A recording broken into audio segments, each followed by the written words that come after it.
in pilot Mackay Beeler, who's also our transportation correspondent. There's a lot to unpack from what we just heard. What if you were standing there right now before they left? What would you have wanted to ask? What is still not answered for you? Well, I think we already have information about the communications, and ATC has the answer, right? It's all in the ATC tapes. So as far as standard patterns are concerned, of course there's a standard pattern. Why the helicopter didn't avoid the CRJ is the question we need to know.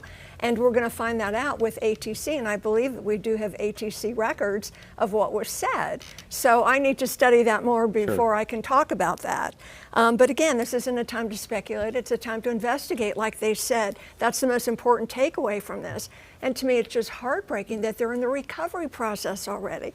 You know, you think, well, it's been almost 12 hours and those waters are so cold. But was the collision even survivable? Right. Did everyone die in impact?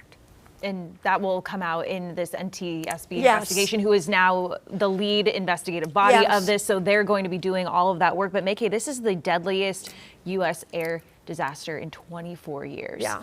Yeah. Well, our system is safe. There's no question about that. It is safe to fly.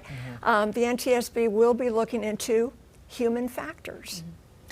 Mackay, I do want to ask you, we were talking a little bit as we were watching that news conference there unfold. You've actually been in the cockpit when, air traffic control is saying, okay, there's a plane coming in, avoid this. What does that communication look like as you're coming in to land and you're getting air traffic control saying, okay, watch out for this plane?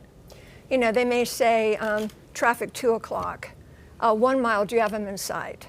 Don't have them in sight. All right, turn left heading, blah, blah, blah, to avoid the traffic. Or if I have the traffic in sight, I'll say, yes, I have the traffic in sight. All right, follow him to runway 23, clear to land number 2, go to tower.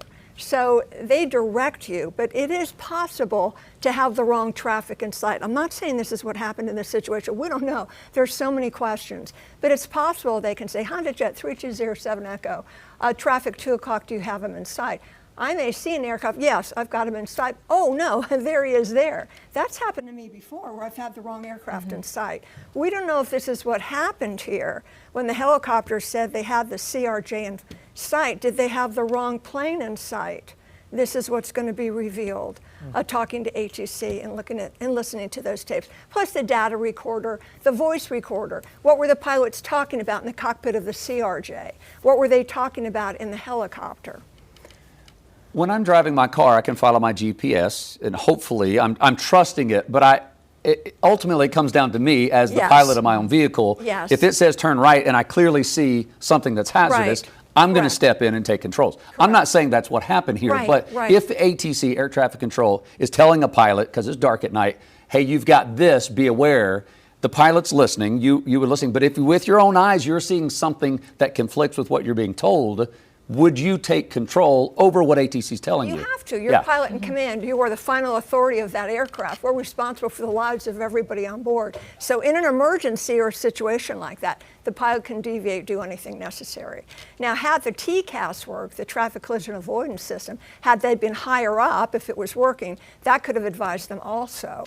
But the CRJ was cleared to land. So we don't know, was the helicopter behind them? Could they not see them? If the TCAS wasn't working, they probably never knew what happened. But did the helicopter see the wrong aircraft?